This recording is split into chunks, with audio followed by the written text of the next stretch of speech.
Naquele tempo, disse Jesus aos seus discípulos: vou para aquele que me enviou, e nenhum de vós me pergunta: para onde vais? Porque vos diz estas coisas, o vosso coração encheu-se de tristeza. Contudo, digo-vos a verdade: convém-vos que eu vá, porque se eu não for, o Consolador não virá a vós. Porém, se eu for, enviá-lo-ei. Quando ele vier, acusará o mundo quanto ao pecado, quanto à justiça e quanto ao juízo. Quanto ao pecado, porque não acreditaram em mim. Quanto à justiça, porque vou para o Pai, e porque jamais não vereis. Quanto ao juízo, porque o príncipe deste mundo já está julgado. Tenho ainda muitas coisas a dizer-vos, mas ainda não as podeis compreender agora. Quando, porém, vier o Espírito da verdade, ele vos ensinará a verdade inteira, porque não falará de si mesmo, senão só dirá tudo o que tiver ouvido e anunciar-vos ao futuro. Ele me glorificará, porque receberá do que é meu e vou-lo anunciará.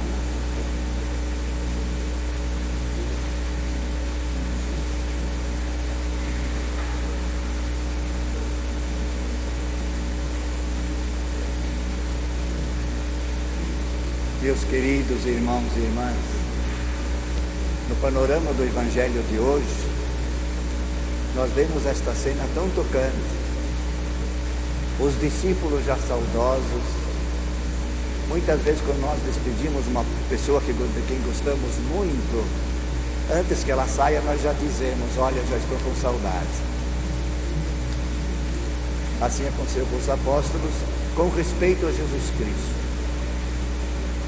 Mas precisamos, como diz o Padre Antônio Vieira, notar o que Jesus não diz no Evangelho de hoje. E que certamente é aquela atitude dos apóstolos, que estavam tão ansiosos pela restauração do reino de Israel, que eles estavam todos cifrados, todos concentrados nisto. O Mestre ressuscitou, é glorioso, portanto agora ele vai restabelecer o reino de Israel. Certamente Jesus lá no seu íntimo dava risada. Coitados, eles não sabem o que espera por eles ainda. Mas pelo sim, pelo não, eles sentiam já próxima, iminente, aquela separação. Que faremos nós aqui sem o Mestre?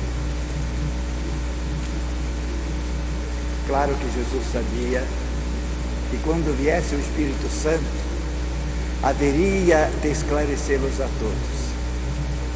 Basta ver que Pedro, no dia do Pentecostes, ele que era tão covarde, traiu Cristo, podemos ver vergonhosamente. Ele mesmo saiu de peito aberto diante de todos os judeus e lança-lhes no rosto: este Cristo que foi escolhido por Deus, vós o crucificastes. Vós o matastes, dizia ele com toda a coragem, porque o Espírito Santo já havia vindo. Por isso que Cristo diz no Evangelho de hoje: vocês estão tristes, como que diz, isso é natural, mas é preciso que eu vá. E é preciso, porque senão tudo isso vai ficar parado. Como é que eles vão continuar sem o Espírito Santo? Eu vou, mas vou mandar para vocês um novo advogado, o Espírito da verdade. E vejam a razão profunda que Cristo dá para isso. Vós, em verdade, agora não podeis compreender ainda todas as coisas, mas quando vier o Espírito da verdade, ele vos ensinará toda a verdade. E sabemos então que aqueles apóstolos, de tão medrosos que eram, pusilânimes, podemos até dizer, sem lhes faltar a respeito, covardes, mas transformaram-se todos eles em verdadeiros gigantes da fé, entregando todos eles a sua vida, o seu sangue, em testemunho do Cristo. Por quê? Porque entenderam, como Cristo dissera a Pilatos, que o reino de Cristo não era deste mundo. E que os reinos deste mundo, por mais brilhantes, por mais poderosos, por mais esplendorosos que sejam, todos eles têm um fim, como quantos e quantos já tiveram. Ao passo que o reino de Cristo é para sempre. E foi exatamente para este reino que Cristo convidou os apóstolos. Este reino que já começou aqui. O reino de Deus está dentro de vós. Por isto, amado, que linda é a nossa vocação. Nós fomos chamados para fazer parte do reino de Deus, do reino definitivo, do reino eterno, onde, como diz Paulo, não haverá mais como diz São João no Apocalipse, onde não haverá mais nem tristeza, nem dores, nem lágrimas, nem a própria morte, porque tudo isto terá passado. E então é muito bom que nós olhemos para este Espírito Santo. Este Espírito Santo que está na igreja é o mesmo Espírito Santo que está na alma de cada um de nós. E é o mesmo Espírito Santo que continuamente inspira o nosso Santo Padre, o Papa, que inspira os nossos bispos, para que eles continuem não só mantendo, mas adaptando a todas as circunstâncias da história da igreja, a palavra de Deus, a palavra do reino, para que as ovelhas não se desmalhem, não se desgarrem, mas sigam sempre o caminho certo. Ninguém vai ao Pai senão por mim. E nós vemos então como Cristo, não podemos dizer ameaças, mas ele diz coisas claras, que o mundo será portanto julgado. Pecado, justiça. E nós vemos então de fato como o grande julgamento do mundo vai ser por não ter reconhecido o nosso Senhor Jesus Cristo.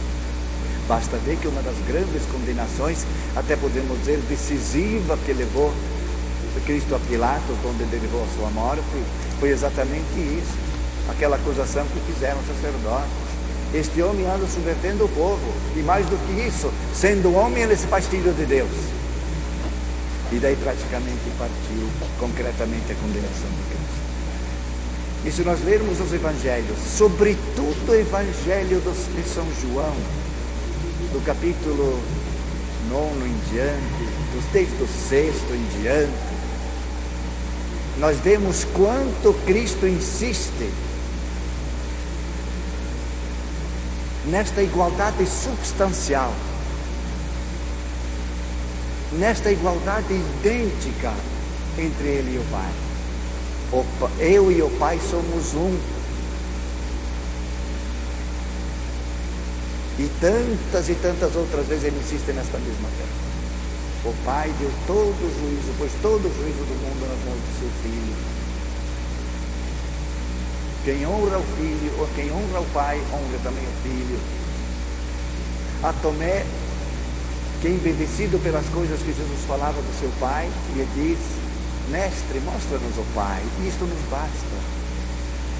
E Jesus lhe diz: Tomé, tanto tempo estou com vocês e vocês ainda não me conhecem? Tomé, outra vez a Filipe, quem me vê, vê o Pai. Vejam, portanto, amado, que identidade absoluta. Quem me vê, vê o Pai. E aí estará o grande julgamento do mundo. Por quê? Porque não soube reconhecer Cristo como Filho único de Deus. Veja aquela pergunta que Jesus fez certa vez aos apóstolos: o que dizem os homens que eu sou? Bom, uns dizem que tu és Isaías, outros Jeremias, outros Elias, outros ainda, algum dos profetas que ressuscitou. E se não fosse Pedro, que papelão teriam feito os apóstolos? Eles também não reconheceram Cristo como Deus.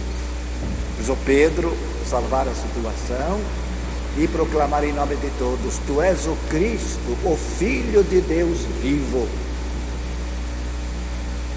Esta pergunta hoje continua perpassando o mundo. Vocês peguem um muçulmano, por exemplo, e perguntem a ele o que ele acha de Cristo. Ele vai dizer: é um grande profeta, mas menor que Maomé. Perguntem ao espírita: quem é Cristo para vocês? E de cujo nome eles tanto abusam. Cristo é o maior médium que apareceu sobre a terra. E assim outras seitas, outras religiões, negando exatamente a Cristo, que Ele é característico e único, Filho de Deus, e como Filho de Deus, igual ao Pai. Eu e o Pai somos um, e por isto o mundo será julgado. Aliás, Cristo diz no Evangelho, escutaram, o mundo já está julgado por causa disso. O maligno já está julgado, e nós sabemos que o inimigo de Cristo resume tudo nesta palavra: o mundo no sentido pejorativo, no sentido mal, enquanto ele é autor de todas as maldades, e claro, liderado pelo demônio, cuja finalidade é sempre desviar-nos do reto caminho. Então, justiça, verdade, tudo isto Cristo haverá de vingar. Por quê?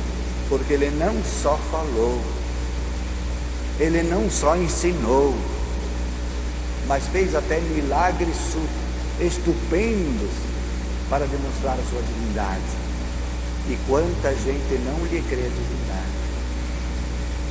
Uma vez, uma pessoa muito simples, no tempo de Jesus Cristo, aquele cego de nascença, aquele inquérito todo que os judeus fizeram, o que ele disse, o que ele fez, o que ele mandou você fazer, e ele já estava aborrecido de tantas perguntas, de tanto inquérito. E aí ele diz: é engraçada essa insistência de vocês. Jamais se viu dizer que Deus tivesse ouvido um pecador. Jamais. Portanto, ele concluía: se Cristo fez isto, é porque Ele é Filho de Deus. Amados, olhemos, portanto, para esse nosso amado Cristo e sejamos suas testemunhas verdadeiras, testemunhas que não procuram grandes coisas no dia a dia. Se elas aparecerem, Deus nos dará a graça também de as enfrentarmos. Mas o que Jesus quer da nossa fidelidade ao seu reino, na nossa sequela do seu reino, são exatamente as pequeninas coisas de cada dia, e que são tantas. Quem for fiel nas pequeninas coisas também será nas grandes. Aquele exemplo que sempre se dá. Olhemos para um grande edifício, sobretudo quando ele é construído como nossa igreja, com tijolos à vista. Quantos tijolos compõem as paredes desta nossa querida matriz? Quantos? Tenho certeza absoluta que nunca ninguém quis se dar ao trabalho de contar quantos são. Mas queiramos ou não, estas paredes existem porque um tijolo foi colocado em cima do outro e ligado com cimento. Assim também os atos de nossa vida cristã, as pequeninas coisas de cada dia, ligadas pelo cimento da graça, ligadas sobretudo pelo cimento da fé, e que vai nos construindo então para a eternidade. Aliás, o apóstolo São Paulo tem esta expressão muito bonita: vós sois a agricultura de Deus, vós sois a construção de Deus. Vejam, amados, esta igreja não se fez num dia, nem num mês, nem num ano. Os mais velhos aqui devem se lembrar quanto tempo levaram, com sacrifícios, com lutas, para que hoje tivéssemos esta igreja bonita, tão aconchegante, tão piedosa. Mas foi trabalho do tempo, todo dia, sem esmorecer, sem desanimar. Assim também o grande edifício da nossa construção espiritual. Cada dia, 1, 2, 3, 4 tijolinhos, quantos Deus nos der, vamos colocando neste edifício. E vai acontecer o quê? O que está crescendo em nós? Realmente é o reino de Deus. Realmente é o reino de Deus que está crescendo. Dizíamos há pouco que os apóstolos finalmente se convenceram, porque viram que o reino de Cristo não é deste mundo, não é passageiro, não é efêmero, como tantos reinos que já passaram, mas é eterno. Reino eterno. E assim nós, portanto, vamos construindo este reino nosso pessoal, este nosso reino geral da igreja, este reino, este edifício que um dia será recolhido por Deus, sendo nós fiéis, será recolhido por Deus para a eterna Jerusalém Celeste.